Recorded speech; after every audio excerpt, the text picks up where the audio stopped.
नमस्कार, शब्द सांची विंध्य के इस समाचार बुलेटिन में आपका स्वागत है। मैं हूं आपके साथ नियाजिया। शुरुआत करते हैं हेडलाइन से। नीट पेपर लीक मामले को लेकर रीवा में भीम आर्मी का उग्र प्रदर्शन। रीवा में सिविल लाइन थाने के सामने महिला के अपहरण का प्रयास, भीड़ ने बचाई जान। नीट पीड़िता मऊगंज की छात्रा आकांक्षा के परिवार को न्याय और मुआवजा देने की मांग। मऊगंज कलेक्ट्रेट पर अभद्रता और उग्र प्रदर्शन के आरोप में 10 पर एफआईआर। मुंबई कमाने जा रहे यूपी के युवक की सतना में ट्रेन से गिरकर मौत। सतना में नलों से निकल रहा कीड़ों वाला दूषित पानी, महामारियों का बड़ा खतरा। सतना में नाले में मिला जबड़ा कटा हिरण का शव, जांच में जुटा वन विभाग। मैहर में पानी में बहा 5 साल का मासूम, ग्रामीणों की जांबाजी से बची जान। सीधी में रन फॉर टाइगर मैराथन में दिया बाघ संरक्षण का संदेश। सिंगरौली में पानी से भरे गड्ढे में मिला ट्रेलर चालक का शव, पैर पर चोट के निशान। सिंगरौली में नवविवाहिता को मारकर कुएं में फेंका, मौत के बाद परिजनों ने देर रात किया चक्का जाम। और रीवा समेत पूरे विंध्य में बारिश और गरज चमक का पूर्वानुमान जारी। अब खबरें विस्तार से। नीट परीक्षा पेपर लीक मामले को लेकर शनिवार को भीम आर्मी ने रीवा शहर में जोरदार प्रदर्शन किया। भीम आर्मी के सदस्य पहले स्वामी विवेकानंद पार्क में एकत्रित हुए और एक सभा आयोजित की। इस सभा में प्रभावित छात्रों ने अपनी बात रखी। इसके बाद प्रदर्शनकारियों ने कॉलेज चौराहा, शिल्पी प्लाजा और स्वामी विवेकानंद पार्क होते हुए कलेक्टर कार्यालय तक एक रैली निकाली। वहां उन्होंने कलेक्टर को राज्यपाल के नाम ज्ञापन सौंपा। भीम आर्मी ने केंद्रीय शिक्षा मंत्री धर्मेंद्र प्रधान के इस्तीफे और पेपर लीक के दोषियों पर कड़ी कार्रवाई की मांग की है। उन्होंने भविष्य में सभी परीक्षाओं को पारदर्शी तरीके से आयोजित करने पर जोर दिया। इसके अलावा दिल्ली के जंतर मंतर पर छात्रों के साथ अभद्रता करने वाले पुलिसकर्मियों पर कार्रवाई की मांग भी की गई। संगठन के ने नीट विवाद के कारण आत्महत्या करने वाले छात्रों के परिवारों के लिए उचित मुआवजे की मांग की है। साथ ही चेतावनी दी है कि मांगे ना पूरी होने पर आंदोलन और भी तेज किया जाएगा।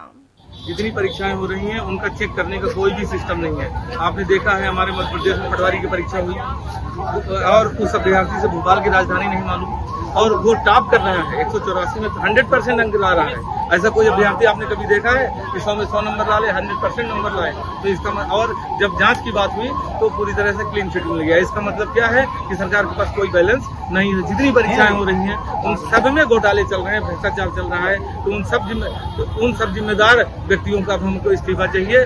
और अब यहाँ तो हम ये कह रहे हैं कि प्रधानमंत्री और नरेंद्र मोदी इस्तीफा होना चाहिए, इस्तीफा चाहिए। और ये जो कील लगी लाठी की मार है, अब हिंदुस्तान नहीं। रीवा शहर के सिविल लाइन थाने के ठीक सामने एक महिला के अपहरण की सनसनीखेज कोशिश की गई। 3 युवकों ने महिला को जबरन ले जाने का प्रयास किया। महिला के विरोध करने और शोर मचाने पर आसपास के लोग तुरंत मदद के लिए पहुंचे। लोगों को आता देख तीनों आरोपी बुलेट मोटरसाइकिल पर सवार होकर मौके से भाग निकले। हनुमना निवासी पीड़िता ने बताया कि आरोपी सीधी के झलवार निवासी उसके देवर हैं। पीड़िता के अनुसार उनका पहले ही समझौता हो चुका था और वे अलग रह रहे थे। इसके बावजूद आरोपी उसके साथ गलत काम करने की नीयत से जबरदस्ती कर रहे थे। घटना के बाद इलाके में कुछ देर के लिए हड़कंप मच गया। पीड़िता ने थाने में शिकायत दर्ज कराई है, जिसके बाद पुलिस मामले की जांच और आरोपियों की तलाश में जुट गई है। में जा रहे थे मेरे साथ ये 3 लड़के जबरदस्ती कोशिश कर रहे थे करने की। चलो यहाँ चलते, इतना ले लो पैसे। मेरे को ऐसा समझ लिया क्या? ये घटना यहाँ की अपने थाना के सामने की। पर्ची तो जानते, अच्छी तरह से जानते, झलवार के ठाकुर है। इनका सचिन सिंह बघेल है और एक जय सिंह है, वो जय सिंह परिहार। उनकी भाई 4-5 साल से हमारा रिलेशन था। शादी के झांसा दिया मेरे को। मैं बोले मेरे को बच्चा चाहिए। बच्चा देने के बाद फिर दे दी। अब 3 महीने से नहीं आ रहा, न को कर रहा है, चला गया दूसरी शादी कर रहा है। और उसके मम्मी पापा आए यहाँ पे, वो करी थी थाना पे रिपोर्ट, महिला थाना पे हो गया। कहीं लेन देन करो, मतलब कोर्ट में वो न करो, मतलब उसको मुकदमा मत करो।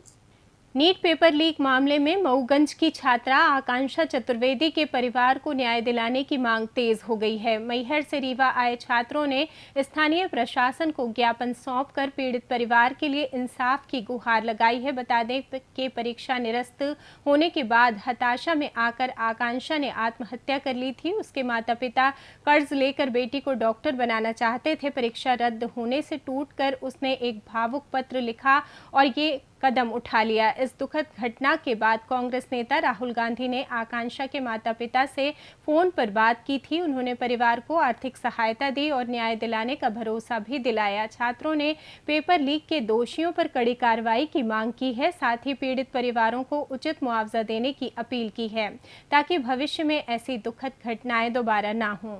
यही चाहता हूँ कि जो मऊगंज की जो आकांक्षा चतुर्वेदी जी हैं उनको न्याय दिया जाए, उनको मुआवजा, उनके माता पिता को आर्थिक सहायता दी जाए सर। और ये आकांक्षा चतुर्वेदी नहीं सर, भारत के सभी जो नीट छात्र हैं, कई छात्र जो सुसाइड किए हैं, आत्महत्या किए हैं, सभी को न्याय मिले, हमारी यही आपसे मांगे हैं। और मऊगंज कलेक्ट्रेट कार्यालय के मुख्य द्वार पर बिना सक्षम प्राधिकारी की अनुमति के धरना प्रदर्शन करने, अधिकारियों पर अभद्र टिप्पणी करने और सार्वजनिक स्थल पर कपड़े उतारकर अमर्यादित आचरण करने के मामले में पुलिस ने 10 लोगों के खिलाफ एफआईआर दर्ज की है। अतिरिक्त पुलिस अधीक्षक शशिकांत सरेआम के अनुसार कलेक्टर की रिपोर्ट पर हुई इस कार्रवाई के तहत 23 जुलाई को रामपुर तहसील नई गढ़ी निवासी कुंज बिहारी तिवारी और उनके 8-10 साथियों पर कलेक्ट्रेट गेट पर उग्र प्रदर्शन और लोक व्यवस्था को प्रभावित करने का आरोप है।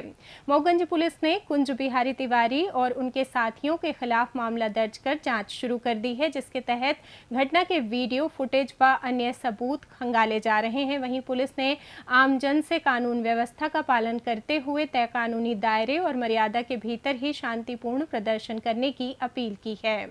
उत्तर प्रदेश के आजमगढ़ से अपने छोटे बेटे के इलाज के लिए पैसे कमाने मुंबई जा रहे 25 वर्षीय अरविंद कुमार की ट्रेन से गिरकर दर्दनाक मौत हो गई। जानकारी के मुताबिक सतना के पास भदनपुर स्टेशन के समीप ट्रेन के गेट पर बैठे अरविंद अचानक नीचे गिर गए, जिससे ट्रेन की चपेट में आने से उनके दोनों पैर कट गए। हादसे के बाद उन्हें गंभीर हालत में सतना जिला अस्पताल ले जाया गया, जहां से उन्हें गंभीर हालत देखते हुए संजय गांधी अस्पताल रीवा रेफर कर दिया गया, लेकिन रास्ते में ही उन्होंने दम तोड़ दिया। पुलिस ने मर्ग कायम कर जांच शुरू कर दी है। बता दें कि अरविंद का छोटा बेटा पहले से ही अस्पताल में भर्ती है और परिवार पर अब इस घटना से दुखों का पहाड़ टूट पड़ा है। सतना शहर के भरहुत नगर और धवारी सहित कई इलाकों में नगर निगम की जलापूर्ति के जरिए नलों से कीड़ों वाला गंदा पानी आ रहा है, जिससे नागरिकों में डायरिया, टाइफाइड और पीलिया जैसी बीमारियों का डर व्याप्त है। करोड़ों की स्काटा प्रोजेक्ट के बावजूद निजी बोरवेल न होने वाले परिवारों को मजबूरी में दूषित पानी इस्तेमाल करना पड़ रहा है या बाजार से पानी खरीदना पड़ रहा है। पार्षद और स्थानीय लोगों ने आरोप लगाया कि महापौर और निगम आयुक्त से 1 साल से शिकायत के बावजूद कोई समाधान नहीं हुआ। वहीं महापौर ने एनीकट में जल स्तर घटने को वजह बताते हुए दावा किया है कि बाणसागर का पानी पहुंचने और बारिश के बाद अगले 1-2 दिनों में स्वच्छ जलापूर्ति बहाल कर दी जाएगी।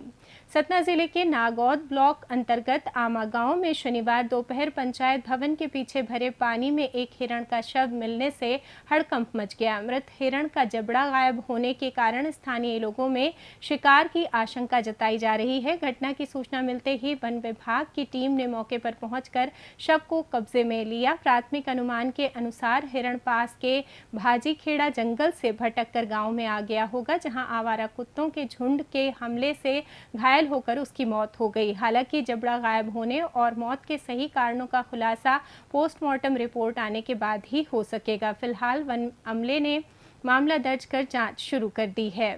मैहर जिले के भदनपुर में स्कूल से घर लौटते समय पहली कक्षा का 5 वर्षीय छात्र ऋषभ साकेत बारिश में पानी के तेज बहाव के कारण सड़क पार करते समय संतुलन खोकर पुलिया के पास बह गया, जिसे ग्रामीणों ने मुस्तैदी दिखाते हुए सकुशल बाहर निकाल लिया। घटना की खबर सामने आते ही कलेक्टर विदिशा मुखर्जी ने मामले का संज्ञान लिया, जिसके बाद शुक्रवार देर रात एसडीएम दिव्या पटेल सहित लोक निर्माण विभाग की टीम ने मौके पर पहुंचकर स्थिति का जायजा जायजा लिया। भविष्य में ऐसे हादसों को रोकने के लिए प्रशासन ने पुलिया के दोनों ओर तत्काल बैरिकेडिंग करा दी है और जल निकासी को सुचारू बनाने के लिए बंद पड़े पाइप की सफाई का काम भी शुरू कर दिया है। विश्व बाघ दिवस के उपलक्ष्य में शनिवार सुबह सीधी जिले में संजय टाइगर रिजर्व द्वारा 5 किलोमीटर लंबी जागरूकता मैराथन रन फॉर टाइगर का आयोजन किया गया। सुबह 7 बजे कलेक्ट्रेट चौक से शुरू होकर जमोड़ी डिपो तक आयोजित इस दौड़ को मुख्य अतिथि डॉक्टर अनूप मिश्रा ने हरी झंडी दिखाकर रवाना किया। इस मैराथन में विभिन्न स्कूलों के लगभग 250 विद्यार्थियों, शिक्षकों और वन अधिकारियों ने उत्साहपूर्वक भाग लिया।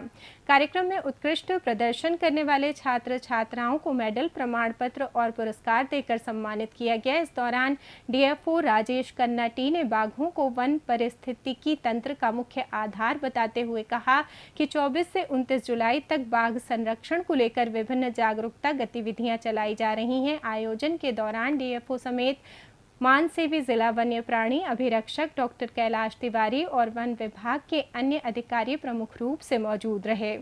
सिंगरौली जिले के बरगवा थाना क्षेत्र अंतर्गत NH 39 पर त्रिमुला कंपनी गेट के पास शनिवार को पानी से भरे गड्ढे में एक ट्रेलर चालक का संदिग्ध अवस्था में शव मिलने से सनसनी फैल गई। मृतक की पहचान सोनभद्र यूपी निवासी दुर्योधन यादव के रूप में हुई है, जो खड़िया से कोयला लेकर महान कंपनी जा रहा था। मृतक के पैर पर चोट के निशान मिले हैं, जिसे पुलिस ने इसे संदिग्ध मामला मानकर पोस्टमार्टम, FSL रिपोर्ट और CCTV फुटेज के आधार पर जांच कर रही है। वहीं घटना के बाद स्थानीय लोगों ने NH 39 की खस्ताहाल स्थिति, सड़क के बड़े गड्ढों और आसपास अवैध गतिविधियों को लेकर भारी आक्रोश व्यक्त किया है। सिंगरौली जिले के पुरैल में हाल ही में ब्याही गई 25 वर्षीय सोनवती बैस की संदिग्ध परिस्थितियों में मौत के बाद शुक्रवार देर रात मायके पक्ष कुकराओं के परिजनों ने महान नदी पुल के पास चक्का जाम कर जोरदार प्रदर्शन किया। परिजनों का आरोप है कि 17 जुलाई को ससुराल वालों ने सोमवती के साथ मारपीट कर उसे कुएं में फेंक दिया था, जिसकी जबलपुर में इलाज के दौरान 22 जुलाई को मौत हो गई। शव गांव पहुंचते ही गुस्साए परिजनों ने सड़क पर उतरकर आरोपियों के खिलाफ हत्या का मामला दर्ज करने की मांग उठाई। मौके पर पहुंची SDOP गायत्री तिवारी और प्रशासनिक अधिकारियों की निष्पक्ष जांच व सख्त कार्रवाई के आश्वासन के बाद रात में प्रदर्शन समाप्त कराया गया। पुलिस ने मामले में त्वरित कार्रवाई करते हुए ससुराल पक्ष के 3 लोगों को हिरासत में लेकर पूछताछ शुरू कर दी है और पोस्टमार्टम रिपोर्ट के आधार पर आगे की कानूनी कार्रवाई की बात कही है। मौसम की बात करें तो मध्य प्रदेश में मानसून के पूरी तरह सक्रिय होने से रीवा जिले समेत आसपास के अंचल में मौसम सुहावना हो गया है। रीवा में शनिवार को दिन भर बादलों का डेरा रहा और जगह जगह हल्की से मध्यम बारिश की बौछारें पड़ी। रीवा के अलावा विंध्य क्षेत्र के अन्य जिलों सतना, सीधी, सिंगरौली, मऊगंज, मैहर और शहडोल में भी रुक रुक कर बारिश का दौर जारी है। बारिश और हवाओं के कारण अधिकतम तापमान 33 डिग्री और न्यूनतम तापमान 27 डिग्री सेल्सियस के आसपास दर्ज किया गया है। मौसम विभाग के अनुसार अगले 3-4 दिनों तक रीवा और पूरे विंध्य संभाग में गरज चमक के साथ मध्यम से तेज बारिश होने का पूर्वानुमान है। मौसम वैज्ञानिकों ने आगामी दिनों में आकाशीय बिजली चमकने की संभावना जताते हुए लोगों से सावधानी बरतने की अपील की है। इसी के साथ ये समाचार बुलेटिन समाप्त हुआ। कल फिर मिलेंगे नई खबरों के साथ। जुड़े रहिए शब्दसाची विंध्य से और विंध्य से जुड़ी तमाम खबरों के लिए हमारे चैनल को सब्सक्राइब कर दें, वीडियो को लाइक करें, शेयर करें और बेल आइकॉन दबाना ना भूलें। अपने आसपास की खबरें हम तक पहुंचाने के लिए स्क्रीन पर दिए नंबर पर आप संपर्क भी कर सकते हैं। धन्यवाद।